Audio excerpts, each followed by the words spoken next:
Hello नमस्कार दोस्तों। हम आपको आज भगवान कृष्ण ने अर्जुन को दी ज्ञान की कला के बारे में, जो कृष्ण जो रथ चला रहा था, अर्जुन को महाभारत में युद्ध के समय जो ज्ञान दिया था, युद्ध लड़ने की जो कला बताई थी, उनके बारे में कृष्ण ने बताया अर्जुन को। चलो हम आपको आज कथा सुनाते हैं और उसके बारे में बताते हैं।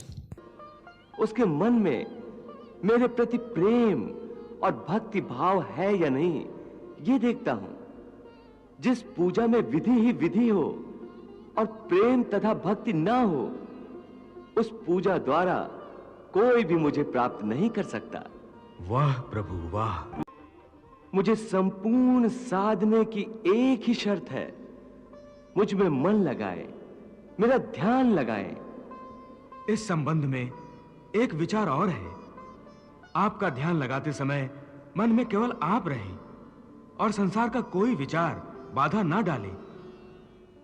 इसका कोई तरीका तो होगा? हाँ, एक आसान तरीका तो है, परंतु वो कोई विधि नहीं है, बल्कि एक गुर है, एक योगिक कला है, जिससे ध्यान लगाने में बड़ी सहायता होती है। वो आसान तरीका, वो योगिक कला क्या है मधुसूदन? सुनो अर्जुन, संसार के झमेलों से बचने के लिए मनुष्य एकांत में बैठकर मन को प्रभु के ध्यान में लगाए, क्योंकि एकांत में मनुष्य अपने भीतर झांक सकता है।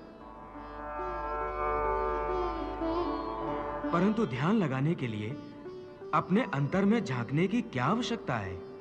हे अर्जुन, तुम भूल रहे हो कि परमात्मा का अंश अर्थात आत्मा मनुष्य के भीतर ही वास करती है।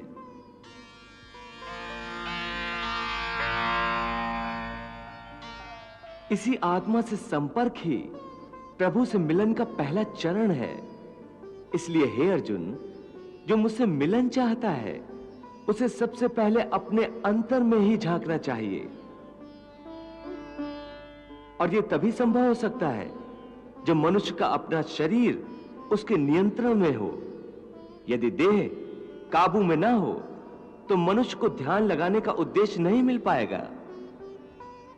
हे योगेश्वर, ध्यान लगाने का अंतिम उद्देश्य क्या है?